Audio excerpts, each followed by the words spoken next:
2 Samuel 8வது அதிகாரம் 1. இதற்கு பின்பு தாவீது பெலிஸ்தரை முறிய அடித்து அவர்களை கீழ்ப்படுத்தி மேத்தேக்கம்மாவை பிடித்துக்கொண்டான். 2. அவன் மோவாபியரையும் முறிய அடித்து அவர்களை தரைமட்டும் பணிய பண்ணி அவர்கள் மேல் நூல் போட்டு 2 பங்கு மனுஷரைக் கொன்று போட்டு ஒரு பங்கை உயிரோடே வைத்தான். இவ்விதமாய் மோவாபியர் தாவீதைச் சேவித்து அவனுக்கு கப்பங்கட்டுகிறவர்களானார்கள். 3. ரேகோப்பின் குமாரனாகிய ஆதாதேசர் என்னும் சோபாவின் ராஜா ஐபிராத்து நதியண்டையில் இருக்கிற சீமையை திரும்பத் தன் வசமாக்கிக் கொள்ளப் போகையில் தாவீது அவனையும் முறிய அடித்து 4. அவனுக்கு இருந்த இராணுவத்தில் 1700 குதிரை வீரரையும் 20,000 காலாட்களையும் பிடித்து இரதங்களில் 100 இரதங்களை வைத்துக்கொண்டு மற்றவைகளையெல்லாம் துண்டாடிப் போட்டான். 5. சோபாவின் ராஜாவாகிய ஆதாதேசருக்கு உதவி செய்ய தமஸ்கு பட்டணத்தாராகிய சீரியர் வந்தார்கள். தாவீது சீரியரில் 20,000 பேரை வெட்டிப்போட்டு 6. தமஸ்குக்கடுத்த சீரியாவிலே தானியங்களை வைத்தான். சீரியர் தாவீதைச் சேவித்து அவனுக்கு கப்பங்கட்டினார்கள். தாவீது போன இடத்திலெல்லாம் கர்த்தர் அவனை காப்பாற்றினார். 7. ஆதாதேசரின் சேவகருடைய பொற்பரிசைகளை தாவீது எடுத்து அவைகளை எருசலேமுக்கு கொண்டு வந்தான். 8. ஆதாதேசரின் பட்டணங்களாகிய பேத்தாகிலும் பேரொத்தாயிலுமிருந்து தாவீது ராஜா மகா திரளான வெண்கலத்தையும் எடுத்து கொண்டு வந்தான். 9. தாவீது ஆதாதேசருடைய எல்லா இராணுவத்தையும் முறிய அடித்த செய்தியை ஆமாத்தின் ராஜாவாகிய தோயி கேட்டபோது 10. ஆதாதேசர் தோயியின் மேல் எப்போதும் யுத்தம் பண்ணிக் கொண்டிருந்தபடியால் ராஜாவாகிய தாவீதின் சுகசெய்தியை விசாரிக்கவும் அவன் ஆதாதேசரோடே யுத்தம் பண்ணி அவனை முறிய அடித்ததற்காக அவனுக்கு வாழ்த்துதல் சொல்லவும் தோயி தன் குமாரனாகிய யோராமை ராஜாவினிடத்தில் அனுப்பினான்.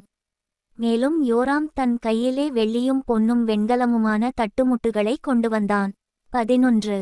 அவன் கொண்டு வந்தவைகளை தாவீது ராஜா கீழ்ப்படுத்தின சீரியர், மோவாபியர், அம்மோன் புத்திரர், பெலிஸ்தர், அமலேக்கியர் என்னும் சகல ஜாதியார்களிடத்திலும். 12. ரேகோப்பின் குமாரனாகிய ஆதாதேசர் என்னும் சோபாவின் ராஜாவினிடத்திலும் கொள்ளையிட்டதிலும் எடுத்து கர்த்தருக்கு நியமித்த வெள்ளியோடும் பொன்னோடுங்கூட கர்த்தருக்கு பிரதிஷ்டை பண்ணினான். 13. தாவீது உப்பு பள்ளத்தாக்கிலே 18,000 சீரியரை முறிய அடித்து திரும்பினதினால் கீர்த்தி பெற்றான். 14. ஏதோமில் தானியங்களை வைத்தான். ஏதோம் எங்கும் அவன் தானியங்களை வைத்ததினாலே ஏதோமியர் எல்லாரும் தாவீதைச் சேவிக்கிறவர்களானார்கள். தாவீது போன எல்லா இடத்திலும் கர்த்தர் அவனை காப்பாற்றினார். 15. இப்படியே தாவீது இஸ்ரவேல் அனைத்தின் மேலும் ராஜாவாயிருந்தான். அவன் தன்னுடைய எல்லா ஜனத்திற்கும் நியாயமும் நீதியும் செய்து வந்தான். 16. செரியாவின் குமாரனாகிய யோவாப் இராணுவத் தலைவனாயிருந்தான். அகிலூதின் குமாரனாகிய யோசபாத் மந்திரியாயிருந்தான். 17. அகிதூபின் குமாரன் சாதோக்கும் அபியத்தாரின் குமாரன் அகிமேலேக்கும் ஆசாரியராயிருந்தார்கள். செராயா சம்பிரதியாயிருந்தான். 18. யோய்தாவின் குமாரன் பெனாயா கிரேத்தியருக்கும் பிலேத்தியருக்கும் தலைவனாயிருந்தான். தாவீதின் குமாரரோ பிரதானிகளாயிருந்தார்கள். 2 சாமுவேல் 9வது அதிகாரம் 1. யோனத்தான் நிமித்தம் என்னால் தயவு பெறத்தக்கவன் எவனாவது சவுலின் வீட்டாரில் இன்னும் மீதியாயிருக்கிறவன் உண்டா என்று தாவீது கேட்டான். 2. அப்பொழுது சவுலின் வீட்டு வேலைக்காரனாகிய சீபா என்னும் பேருள்ளவனை தாவீதினிடத்தில் அழைத்து வந்தார்கள். ராஜா அவனை பார்த்து நீதானா சீபா என்று கேட்டான். அவன் அடியேன்தான் என்றான். 3. அப்பொழுது ராஜா தேவன் நிமித்தம் நான் சவுலின் குடும்பத்தாருக்கு தயை செய்யும்படி அவன் வீட்டாரில் யாதொருவன் இன்னும் மீதியாய் இருக்கிறானா என்று கேட்டதற்கு சீபா ராஜாவை பார்த்து இன்னும் யோனத்தானுக்கு 2 கால்களும் முடமான ஒரு குமாரன் இருக்கிறான் என்றான். 4. அவன் எங்கே என்று ராஜா கேட்டதற்கு சீபா ராஜாவை பார்த்து இதோ அவன் லோதேபாரிலே அம்மியேலின் குமாரனாகிய மாகீரின் வீட்டில் இருக்கிறான் என்றான். 5. அப்பொழுது தாவீது ராஜா அவனை லோதேபாரிலிருக்கிற அம்மியேலின் குமாரனாகிய மாகீரின் வீட்டிலிருந்து அழைப்பித்தான். 6. சவுலின் குமாரனாகிய யோனத்தானின் மகன் மேவிபோசே தாவீதினிடத்தில் வந்தபோது முகங்குப்புற விழுந்து வணங்கினான். அப்பொழுது தாவீது மேவிபோசேத்தே என்றான். அவன் இதோ அடியேன் என்றான். 7. தாவீது அவனை பார்த்து நீ பயப்படாதே, உன் தகப்பனாகிய யோனத்தான் நிமித்தம் நான் நிச்சயமாய் உனக்கு தயை செய்து உன் தகப்பனாகிய சவுலின் நிலங்களையெல்லாம் உனக்கு திரும்ப கொடுப்பேன், நீ என் பந்தியில் நித்தம் அப்பம் புசிப்பாய் என்றான். 8. அப்பொழுது அவன் வணங்கி, செத்த நாயைப் போலிருக்கிற என்னை நீர் நோக்கி பார்க்கிறதற்கு உமது அடியான் எம்மாத்திரம் என்றான். 9. ராஜா சவுலின் வேலைக்காரனாகிய சீபாவை அழைப்பித்து அவனை நோக்கி, சவுலுக்கும் அவர் வீட்டார் எல்லாருக்கும் இருந்த யாவையும் உன் எஜமானுடைய குமாரனுக்கு கொடுத்தேன். 10. ஆகையால் நீ உன் குமாரரையும் உன் வேலைக்காரரையும் கூட்டிக்கொண்டு உன் எஜமானுடைய குமாரன் புசிக்க அப்பம் உண்டாயிருக்கும்படி அந்த நிலத்தை பயிரிட்டு அதன் பலனைச் சேர்ப்பாயாக. உன் எஜமானுடைய குமாரன் மேவிபோசேத் நித்தம் என் பந்தியிலே அப்பம் புசிப்பான் என்றான். சீபாவுக்கு 15 குமாரரும் 20 வேலைக்காரரும் இருந்தார்கள். 11. சீபா ராஜாவை நோக்கி, ராஜாவாகிய என் ஆண்டவன் தமது அடியானுக்கு கட்டளையிட்டபடியெல்லாம் உமது அடியானாகிய நான் செய்வேன் என்றான். ராஜகுமாரரில் ஒருவனைப் போல மேவிபோசேத் என் பந்தியிலே அசனம் பண்ணுவான் என்று ராஜா சொன்னான். 12. மேவிபோசேத்திற்கு மீகா என்னும் பேருள்ள சிறுவனாகிய ஒரு குமாரன் இருந்தான். சீபாவின் வீட்டிலே குடியிருந்த யாவரும் மேவிபோசேத்திற்கு வேலைக்காரராயிருந்தார்கள். 13. மேவிபோசேத் ராஜாவின் பந்தியில் நித்தம் அசனம் பண்ணுகிறவனாயிருந்தபடியினால் எருசலேமிலே குடியிருந்தான். அவனுக்கு 2 காலும் முடமாயிருந்தது. 2 சாமுவேல் 10வது அதிகாரம். 1. அதன்பின்பு அம்மோன் புத்திரரின் ராஜா மரித்துப்போனான். அவன் குமாரனாகிய ஆனூன் அவன் பட்டத்திற்கு ராஜாவானான். 2. அப்பொழுது தாவீது, ஆனூனின் தகப்பனாகிய நாகாஸ் எனக்கு தயவு செய்தது போல அவன் குமாரனாகிய இவனுக்கு நான் தயை செய்வேன் என்று சொல்லி அவன் தகப்பனுக்காக அவனுக்கு ஆறுதல் சொல்ல தன் ஊழியக்காரரை அனுப்பினான். தாவீதின் ஊழியக்காரர் அம்மோன் புத்திரரின் தேசத்திலே வந்தபோது 3. அம்மோன் புத்திரரின் பிரபுக்கள் தங்கள் ஆண்டவனாகிய ஆனூனை பார்த்து, தாவீது ஆறுதல் சொல்லுகிறவர்களை உம்மிடத்தில் அனுப்பினது உம்முடைய தகப்பனை கனம்பண்ணுகிறதாய் உமக்கு தோன்றுகிறதோ?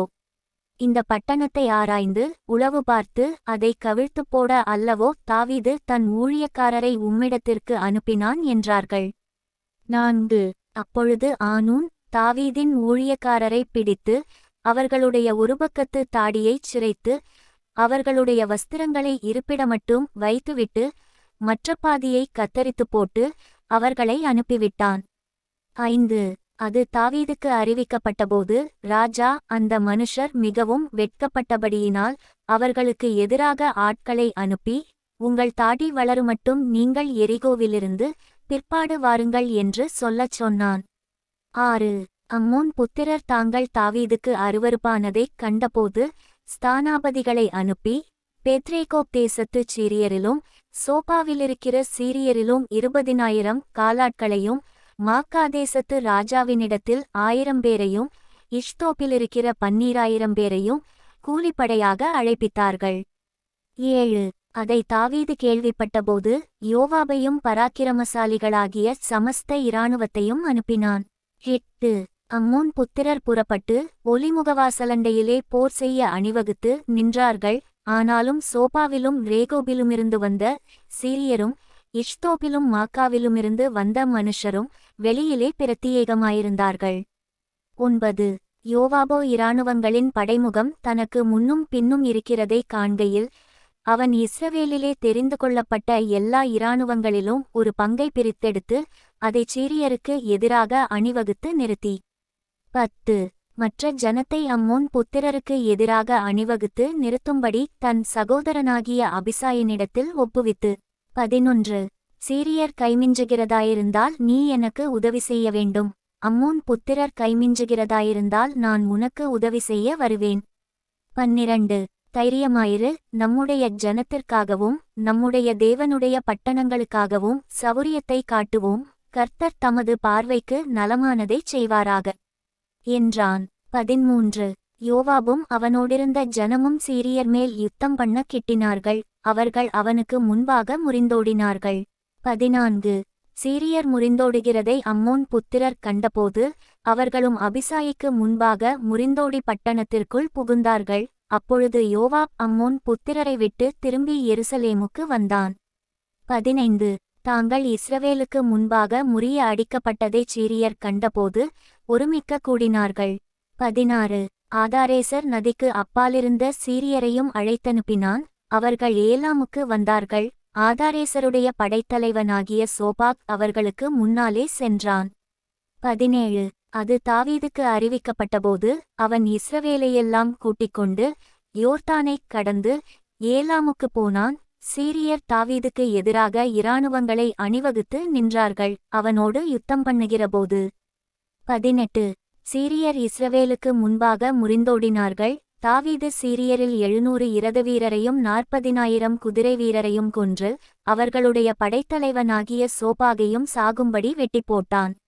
19 அப்பொழுது ஆதாரேசரைச் சேவிக்கிற சகல ராஜாக்களும் தாங்கள் இஸ்ரவேலுக்கு முன்பாக முறிய அடிக்கப்பட்டதைக் கண்டு இஸ்ரவேலரோடே சமாதானம் பண்ணி அவர்களைச் சேவித்தார்கள். அப்புறம் அம்மோன் புத்திரருக்கு உதவி செய்ய சீரியர் பயப்பட்டார்கள். 2 சாமுவேல் 11வது அதிகாரம் 1 மறுவருஷம் ராஜாக்கள் யுத்தத்திற்கு புறப்படுங்காலம் வந்தபோது தாவீது யோவாபையும் அவனோடே கூட தன் சேவகரையும் இஸ்ரவேல் அனைத்தையும் அம்மோன் புத்திரரை அழிக்கவும் ரப்பாவை முற்றுகை போடவும் அனுப்பினான். தாவீதோ எருசலேமில் இருந்துவிட்டான். 2 ஒருநாள் சாயங்காலத்தில் தாவீது தன் படுக்கையிலிருந்து எழுந்து அரமனை உப்பரிகையின் மேல் உலாத்திக் கொண்டிருக்கும்போது ஸ்நானம் பண்ணுகிற ஒரு ஸ்திரீயை உப்பரிகையின் மேலிருந்து கண்டான். அந்த ஸ்திரீ வெகு சௌந்தரியவதியாயிருந்தாள். 3 அப்பொழுது தாவீது அந்த ஸ்திரீ யார் என்று விசாரிக்க ஆள் அனுப்பினான். அவள் எலியாமின் குமாரத்தியும் ஏத்தியனான உரியாவின் மனைவியுமாகிய பச்சேபாள் என்றார்கள். 4 அப்பொழுது தாவீது ஆள் அனுப்பி அவளை அழைத்துவரச் சொன்னான். அவள் அவனிடத்தில் வந்தபோது அவளோடே சயனித்தான். பிற்பாடு அவள் தன் தீட்டு நீங்கும்படி சுத்திகரித்து கொண்டு தன் வீட்டுக்குப் போனாள். 5 அந்த ஸ்திரீ கர்ப்பம் தரித்து தான் கர்ப்பவதியென்று தாவீதுக்கு அறிவிக்கும்படி ஆள் அனுப்பினாள். 6 அப்பொழுது தாவீது ஏத்தியனாகிய உரியாவை என்னிடத்தில் அனுப்பு என்று யோவாபினண்டைக்கு ஆள் அனுப்பினான். அப்படியே யோவாப் உரியாவை தாவீதினிடத்திற்கு அனுப்பினான். 7 உரியா அவனிடத்தில் வந்தபோது தாவீது அவனை பார்த்து, யோவாப் சுகமாயிருக்கிறானா? ஜனங்கள் சுகமாயிருக்கிறார்களா?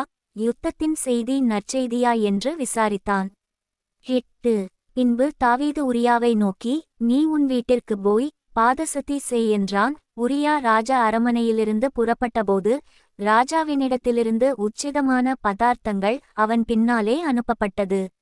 9 ஆனாலும் உரியா தன் வீட்டிற்குப் போகாமல் ராஜ அரமனையின் வாசலிலே தன் ஆண்டவனுடைய எல்லாச் சேவகரோடுங்கூட படுத்துக் கொண்டிருந்தான்.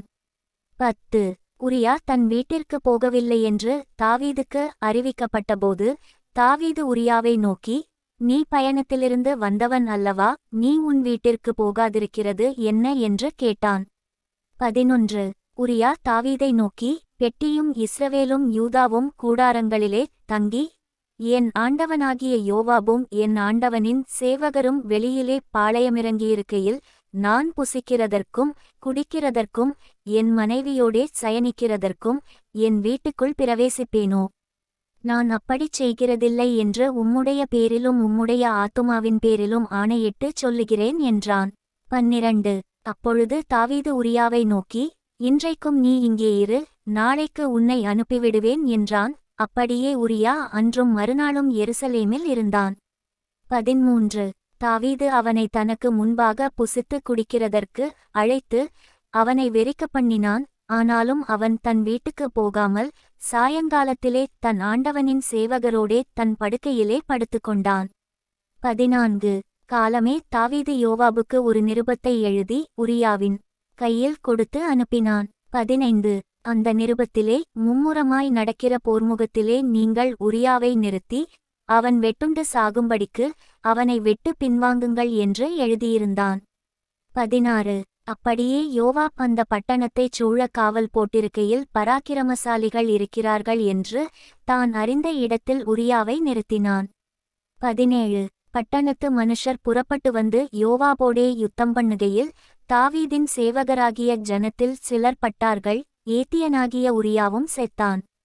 18 அப்பொழுது யோவாப் அந்த யுத்தத்தின் செய்திகளையெல்லாம் தாவீதுக்கு அறிவிக்க ஆள் அனுப்பி 19 தான் அனுப்புகிற ஆளை நோக்கி, நீ யுத்தத்தின் செய்திகளையெல்லாம் ராஜாவுக்குச் சொல்லித் தீர்ந்தபோது 20 ராஜாவுக்கு கோபம் எழும்பி அவர், நீங்கள் பட்டணத்திற்கு இத்தனை கிட்டப் போய் யுத்தம் பண்ண வேண்டியது என்ன? அலங்கத்தில் நின்று எய்வார்கள் என்று உங்களுக்கு தெரியாதா? 21 எருபேசேத்தின் குமாரன் அபிமெலேக்கை கொன்றது யார்? தேபேசிலே ஒரு பெண்பிள்ளை அலங்கத்திலிருந்து ஒரு ஏந்திரக்கல்லின் துண்டை அவன்மேல் போட்டதினால் அல்லவோ அவன் செத்தான். நீங்கள் அலங்கத்திற்கு இத்தனை கிட்டப்போனது என்ன என்று உன்னோடே சொன்னால், அப்பொழுது நீ உம்முடைய சேவகனாகிய உரியா என்னும் ஏத்தியனும் செத்தான் என்று சொல் என்றான். 22 அந்த ஆள் போய் உட்பிரவேசித்து யோவாப் தன்னிடத்தில் சொல்லியனுப்பின செய்திகளையெல்லாம் தாவீதுக்கு அறிவித்து. 23 தாவீதை பார்த்து, அந்த மனுஷர் கைமிஞ்சி அவர்கள் வெளியே எங்களுக்கு எதிராக புறப்பட்டு வந்தபோது நாங்கள் பட்டணவாசல் மட்டும் அவர்களை துரத்தினோம். 24 அப்பொழுது வில்வீரர் அலங்கத்திலிருந்து உம்முடைய சேவகரின்மேல் எய்ததினால் ராஜாவின் சேவகரில் சிலர் செத்தார்கள். உம்முடைய சேவகனாகிய உரியா என்னும் ஏத்தியனும் செத்தான் என்றான். 25 அப்பொழுது தாவீது அந்த ஆளை நோக்கி, நீ யோவாபினிடத்தில் போய் இந்த காரியத்தைப் பற்றி விசாரப்பட வேண்டாம். பட்டயம் ஒருவேளை ஒருவனையும் ஒருவேளை வேறொருவனையும் பட்சிக்கும். நீ யுத்தத்தை பலக்க பண்ணி பட்டணத்தை இடித்து போடு என்று அவனுக்கு திடஞ்சொல் என்றான். 26 தன் புருஷனாகிய உரியா செத்தான் என்று அவன் மனைவி கேள்விப்பட்டபோது அவள் தன் நாயகனுக்காக இழவு கொண்டாடினாள். 27 துக்கநாள் சென்ற பின்பு தாவீது அவளை அழைத்தனுப்பி தன் வீட்டிலே சேர்த்து கொண்டான். அவள் அவனுக்கு மனைவியாகி அவனுக்கு ஒரு குமாரனை பெற்றாள். தாவீது செய்த இந்த காரியம் கர்த்தரின் பார்வைக்கு பொல்லாததாயிருந்தது.